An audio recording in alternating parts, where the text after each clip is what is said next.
we need the troops to stay in Iraq, they irritate me. They really do. And the people, there are other groups that irritate me as much. The people who say, bring troops home and stop, and they don't finish the sentence.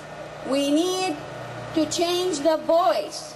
We need to say, bring troops home and form a coalition to take care of the mess there. We as Americans, we started the mess there, and which will be a burden on our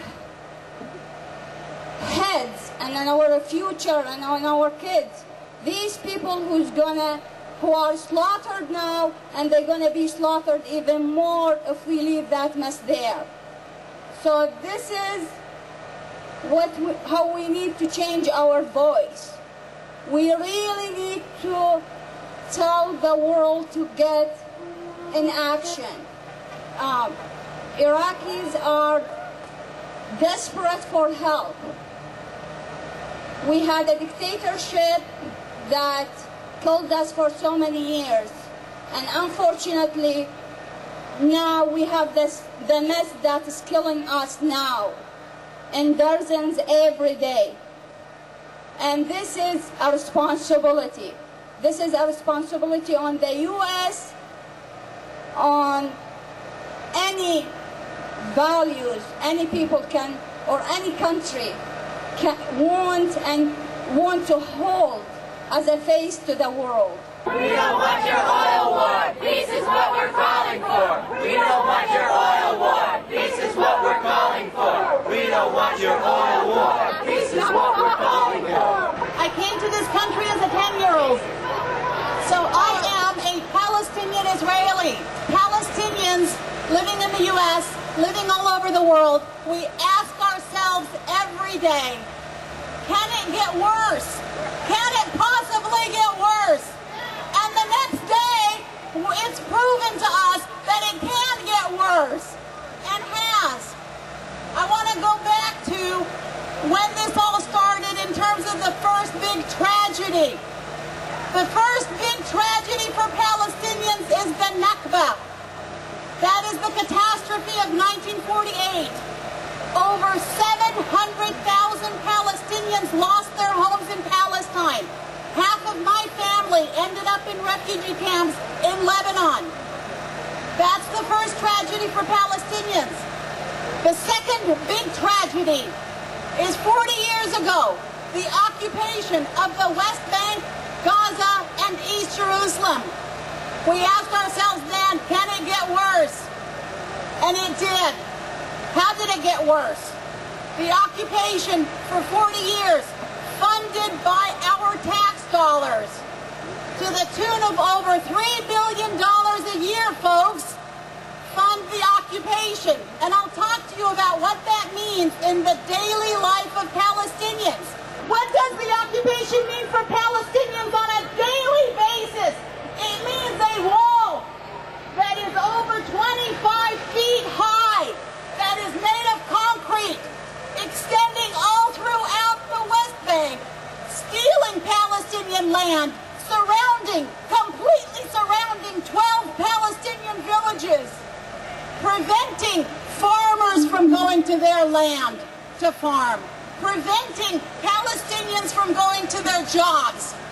Our $3 billion a year, folks, at work, preventing children from going to school, preventing the ill from going to hospitals.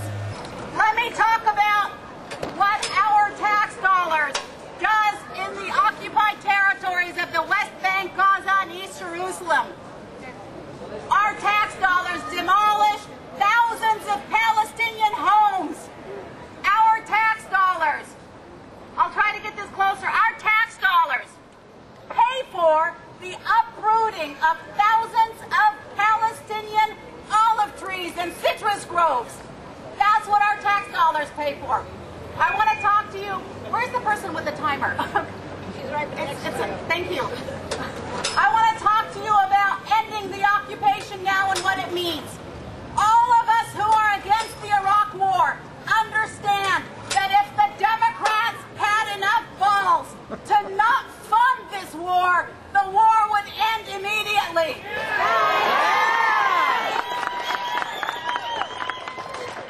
We also need to understand that if we all demand an end to the funding of the occupation, that the occupation will end now. We want justice, we want peace, U.S. out of the Middle East. We want justice, we want peace, U.S. out of the Middle East. Money for jobs and education, not for war and occupation. Money for jobs and education, not for war and occupation. Money for jobs and education, not for war and occupation. Money for jobs and education, not for war and occupation.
What's eating meat got to do with the war in Iran or Iraq? Well, there's violence. When it comes to factory farming today, there's a whole lot of violence that goes on, and I think it's all connected. I think we really need to cut the violence out of our diet if we're going to try to stop violence around the world.